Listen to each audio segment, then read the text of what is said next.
Exodus chapter number 20, if you start there. I just want to give you, or try to give you something that helped me, something I've reflected on a little bit. And I pray that when we get through all this, that there might be something that you can draw upon. I told the church, did I say it last night? I may have said it Sunday night. But I said there are really two kinds of messages.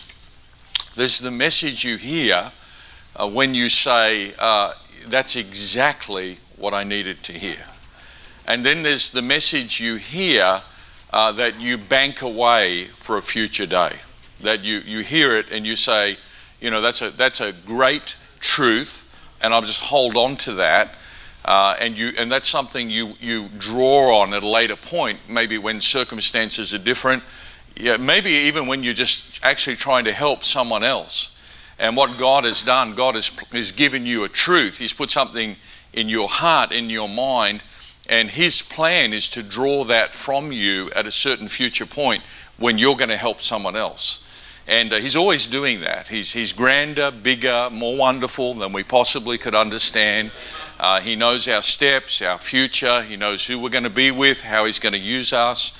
And so He's always at work. I tell people, we highly underestimate how much God is at work in our lives. We never fully understand the depth of it, of just all that's going on. All right, Exodus chapter 20, I want to read, start with verse 25 and 26, where it says, and if thou wilt make me an altar of stone, thou shalt not build it of hewn stone, for if thou lift up thy tool upon it, thou hast polluted it. Neither shalt thou go up by steps unto mine altar, that thy nakedness be not discovered thereupon. So the immediate revelation of that is an awareness that we may decide that we want to do something spiritual. It's talking about an altar, and they're definitely approaching the right God. We may decide we want to do something spiritual, and what we can do, we can assume that if we just decide that I'm doing something spiritual, because it's spiritual, it's not flesh, and it's not selfish, it's spiritual. So if I'm doing something spiritual, then God just would endorse that, and God would just be present in that, and probably God would just be glad that I'm doing something spiritual. And what this is, it's a revelation that what God is saying is that you can't produce spiritual. I'm spiritual. I'm God, and you don't have the ability to just turn that on and turn that off. So if you want spiritual, then you will have to be in alignment with me. You'll have to do it in a way that brings me into it. Because you can manufacture the externals of spirituality, but you cannot turn on the presence of God's Spirit in something. So, and then this would have been a revelation, because this would have been quite different to how the heathen were living their lives. And the revelation was that God was saying, I don't even want you to hew the stones. Don't do it. And you would say, well, you don't like that? And what God is saying is, the moment you put you on that, you will pollute the process. All right, and that's the terminology that He used here. All right, and that's a great revelation. At the end of verse 25, He said, if you do that, thou hast polluted it. And so there's always the notion, the two things you're never going to escape in the ministry and doing the work of the ministry, the two things you'll never escape in living for God, serving Him, making decisions about your ministry, your place, you, others, the two things you'll never escape is yourself and other people. And both of those things are potential pollutants. So you can never remove you from your ministry. You're always a factor in everything that happens. And that can be, that sometimes is the very thing we wish we could escape. We We wish we could be delivered from us. Because if the ministry could work with me being there, but without me, and just be God, there'd be no pollutant, and everything would just be perfect every time. But we don't have the option to deliver ourselves from the ministry. A preacher talked to me a little while ago, and was just lamenting the fact that some of the decisions, and this was his view on it, it may not have been true, but lamenting the fact that some of the decisions he felt he had made had maybe wounded some people, had hurt some people. And he was quite grieved about that, which was an indicator of his love for them and his tenderness to God. Other people just steamroll through that stuff and don't give it a thought, but he was troubled about that. And I listened, and I didn't say, well, you've never hurt. I didn't say you haven't hurt them, because maybe he did. I don't know. But what I said was this. I said, well, preacher, we've all hurt people. We've all hurt people. And if you've been in ministry long enough, it's sometime you made a less than perfect decision. Yep. It's sometime you were involved in the process. It's sometime you missed something you shouldn't have missed. I mean, there's just. If you say, I don't know if I've ever heard anyone think a little harder. Just go back, because for sure, you can reassess some things and think that probably could have been done a little better way. And I said, well, preacher, we've all hurt people. I said, but you never wanted to hurt anyone. I said, you never had any intention to hurt anybody. That was never your desire. You wanted to help. You never wanted to hurt. And I said, preacher, we just have to understand that we cannot escape ourselves in ministry. It would be a perfect ministry if we weren't there, but we cannot escape ourselves. God has put us there. So there just has to be an awareness of that what he said here, if you get you involved with this, you're going to pollute the process. And the idea was, I don't want to see your nakedness. And because you will spoil what's going on here. And what God was trying to do was explain to them, if you want me in on this, then you've got to be careful that you don't get in on it in the wrong kind of way. We still are in a body. We're saved. We're destined to have a new body. But 1 Corinthians 15 says we still inhabit what is called a corruptible. And we're told that this, as it is, this flesh and blood this corruption cannot inherit incorruption. This will have to be changed. This will have to be changed, and that's going to happen where God is just going to give us a new body, a sinless one. But for now, you're doing ministry in this one, is what I'm saying. That's right. All right, and so you just have to have an awareness of that. Now, I want you just to hold that thought for a moment. By the way, one preacher said that this helped me, this idea of that, you cannot escape yourself in ministry. One preacher said to me, I said, what do you do when you have to make a decision and it's going to greatly impact the lives of other people and you're not sure what to do? Now, maybe you've never had that. Maybe you say, oh no, I always know. I don't know. But I've had times where I just have not been sure what to do. And he said, this is what I do, Brother Sehmish. He said, I pray, God, I want to make the decision that you want me to make. Right. If you want it to be this way, that's what I want to do. Or if you want it to be this way, well, that's what I want to do. I just want you to tell me, is it this? Or is it this? What should I do? And I was, I pray that too. He said, but sometimes I don't hear anything. Sometimes I don't have any answer. And he said, and I said, well, what do you do then? And he said, well, then I pray. I say, Lord, tomorrow at 2 p.m. I must make that decision. So I'm going to make a decision at 2 o'clock tomorrow. I want it to be the one that you want me to make. But if I don't know, I'm going to make one anyway. And so I'm asking you to bless it whichever way it goes. All right, isn't that good? I mean, you pray, you want God in on it, you want God to lead you. in the end, right, you're going to have to make a decision. You can't just keep putting some things off inevitably, until you get a voice. Sometimes, honestly, you don't know. And so we're always involved. The two pollutants of ministry, or can be people, and they can be you. So I want you just to now bank that thought for a minute. Go to Genesis chapter 8. And just for a little bit here, you're now going to say, I do not know what he's doing or where we're going with this. Genesis chapter 8. And I think you'll connect it up as we get further on. Verse number 6. And we're talking about birds. Verse number 6.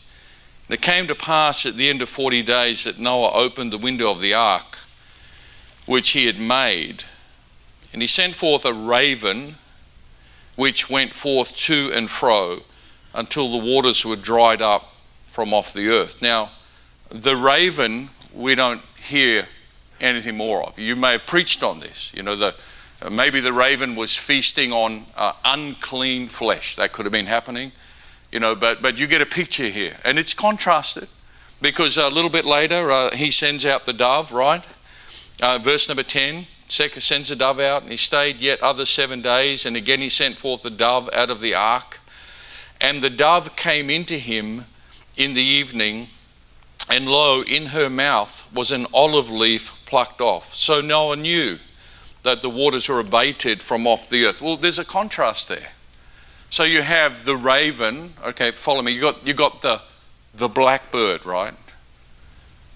And when you see them, they bring up some feelings in you. I find that, and we have them in Australia, but you've got the blackbird that went out, and it never came back. But then the dove went out, and it comes back with an olive leaf in its mouth. I mean, can you see a contrast of pictures? All right. So what you're thinking is the dove, that's God's way. The dove with the olive leaf, that's it. That's a perfect picture. That just ticks all the boxes. That's God. I can see God. But the raven, you're thinking, this is clearly not good. All right, go to Leviticus 11. All right, you're already giving me the look of, yes, I don't know where you're going. All right, that's all right. Leviticus chapter 11. So Genesis, the beginning book, the mention of ravens. Okay, we immediately getting a view about that. We get to Leviticus, and we don't need to suppose anymore.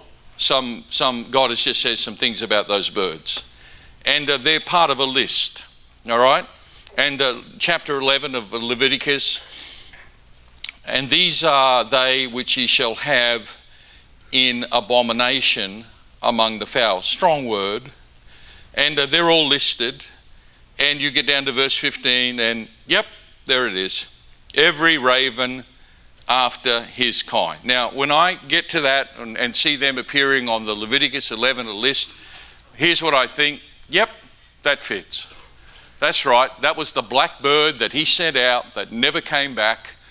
Probably feasting off unclean flesh, not like the dove that came back with the olive. And you immediately, and I think you're meant to. I think you're meant to draw the connection. And the raven, every kind, is these are not good. They're on the abomination list. We okay with that? All right. Go to 1 Kings chapter 17. 1 Kings chapter 17. And I want you to see something here. And then we'll talk about you.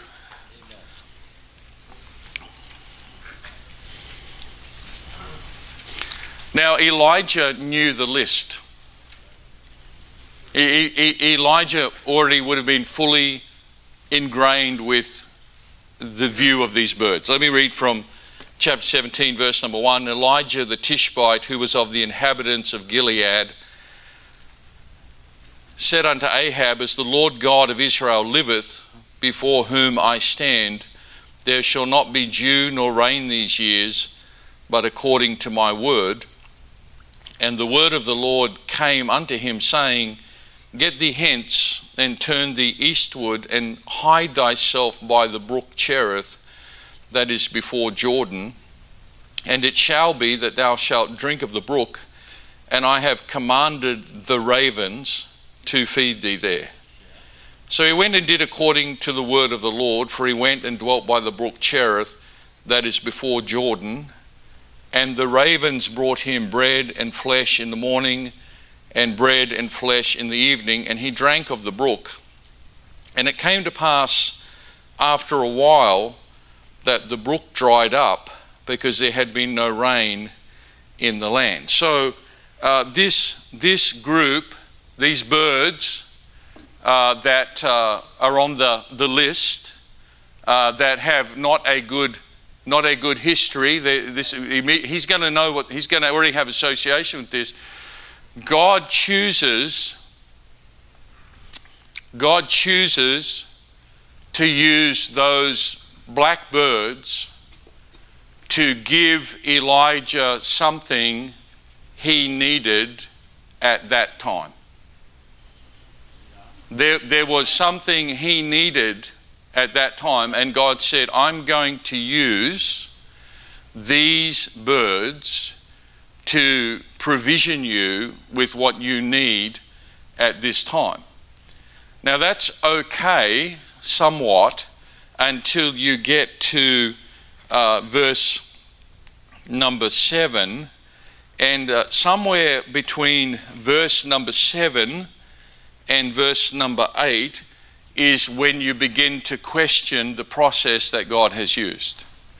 All right? We say, what are you saying? I'm saying that when you find yourself in a place where the brook has run dry, that's when you begin to look back and assess the means by which you got there. And when you begin to assess the means by which you got there and how all that happened, here's what you can do. You can start to look at that and go, you know what, this brook is running dry, and I do not yet have a new word from God. There just seems to be a quiet. We're caught between verse 7 and 8. And this brook is running dry. And then what you do, you start thinking, I'm just not sure about this. After all, look at those blackbirds. Aren't they bad things? Aren't they bad? And really, if those bad things were involved in me being here, well, maybe I'm not meant to be here. And there's danger with that. And what happens is you start to revisit your own history. And I've had people do this in marriage. They're fine until the brook starts to run dry, and then someone will say, well, when I think about how we met and where we met, and maybe we were never meant to be together anyway. All right, so what they will do, they will go back and they'll begin to look at the blackbirds, and because the blackbirds were part of the story, they begin to question the outcome. And this is what we can do. I remember my first year in Thailand. So I had gone from our ministry in Australia that was blessed, and had gone to Thailand. And some people ask me, they say, what did you feel like? And I guess I would explain it this way. It would be like you, if you live in this region, be like you moving to New York or Mexico and starting work as a plumber, and where you start everything all over again, where you just have to learn everything all over again, and it was a real change. And I can remember in the first year there wasn't much happening, and there was no new word from God. Nothing new had come. The last thing that came was stay by the brook. But here's what I did. I started thinking about all the blackbirds. And I started thinking, I was involved in this decision. And I've heard people talk about midlife crisis. Maybe this is what that was, right? Because what you do, you start revisiting your own history, and here's what, wherever you can see doves with olive branches, you're okay. God's in that, right? You're fine. In fact, you want your whole history to be one of doves. And you feel so good about that when you can look back and say, look, all the doves were lining up. And this is God. But is it not so that many times God uses other things in your life? And they're not doves. They're not doves. And you look at those things, and if you look at them truthfully, you can't turn them into doves. They are what they are, right? And if you're not careful, because they are what they are, you'll start questioning where you are and where God placed you, and what God is trying to do through you, because of the nature of how it came to be that you got there. Now, these black birds, these ravens that were used to provision Elijah, to sustain him in a place at that time, you know, that never got them off the list. You understand? It's not thereafter they're now clean. They're still on the abomination list. So what God is saying is, I'm not asking you to revisit your own history and say bad things were good things. I'm not asking you to do that. But nor should you question where you are because of what I used to get you where you are. And nor should you suppose that I have put my endorsement on ravens simply because I used them in your life. All right, because God uses something does not mean that God endorses something. Okay, and that's a very important understanding to come to, because many people, and you'll hear people say it to you in the ministry, yeah, but God used that. But God used that. And God used the fall also. All right? God took the most catastrophic event that ever took place in the world, and it is the most catastrophic.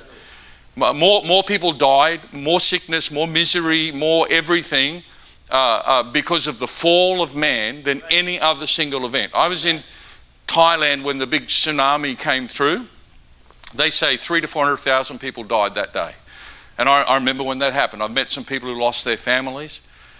But that's not the most catastrophic event. The most catastrophic event was the fall of man. But listen, here's what God did. God never said the fall was a good thing. It was a bad thing. It was disobedience. It was sin. It was wrong. But God said, all right. Let me take that blackbird and do something with it. And you know what God did? God sent Jesus. And if Jesus had not come to rescue us in our sin, even if there had been no fall, do you know what you'd be today?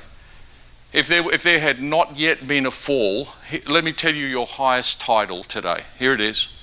The highest thing you would be right now, if there'd been no fall, you would be a son of Adam.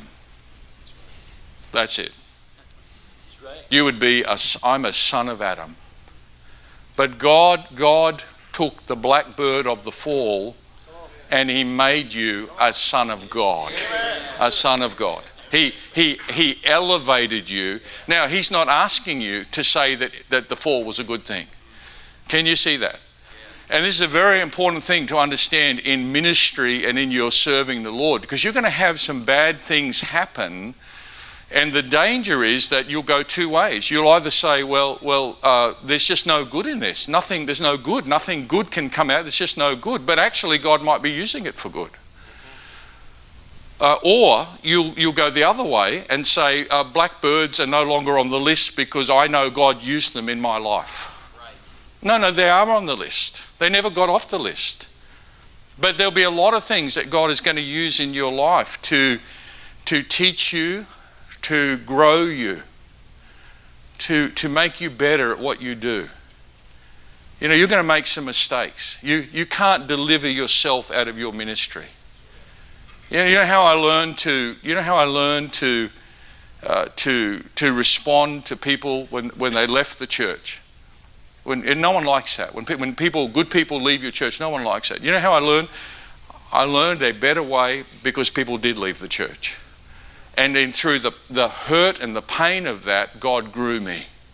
And God said, I'll show you some things you don't know through this. And I got better. And then one, we started to minimize that. And two, when it did happen, I was better when it happened. But you'll go through some things. And God is not asking you to call bad things good things. He's not asking you to. You don't look at some of this stuff that's happened and say, well, that was a good thing. No, it was not a good thing. There was pain in that. There was suffering.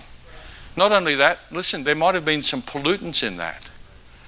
It may not have been a perfect picture. So, the call of God in my life. Well, but see, what you do, you question the call when you start to look at the birds. You question the place because you start to say, well, I just don't get it. You go through what I call bird colour anxiety. That's what I call it. Where you just think it's the wrong colour. So that was, if he just sent doves, I would have got it, and you question what God has done in your life. God will use a lot of things like that to get you to where you are. And what he doesn't want you to do, he wants you to have a peace. He just wants you to have a peace about being where you are. And no longer revisit all the blackbirds of the past. I think Brother Shirley mentioned this morning when we were in the office, I can remember when he became the pastor of that church. And I know some of the circumstances that led to that happening. And we're not going to say, well, it was just Brother Shirley was elevated on the wings of a dove. I mean, somewhat, but listen, there were some blackbirds in the story, is what I'm saying. Brother Mansour could tell you about that, some others, and you're all going to have that. So what are you saying? I'm saying peace. Peace about the blackbirds, if God chooses to use them. You know what they did? God used that to get you to somewhere he wanted you to be. And you don't have to say good birds, you just say good God. Good God. That's what you say. Good God. You don't have to say, well now I realize that all those mean people were really nice. No, they weren't. They were mean. And they did not have your best interests at heart. Right? They were not on your side. But God used them to get you where you're supposed to be. All right, let's conclude by going to Genesis 50. And Genesis 50 is the same thing where somebody's able to say, look, I'm over the birds. And I don't see the birds anymore, I just see God. And somebody who found a peace with it. And you know that there. Let's just...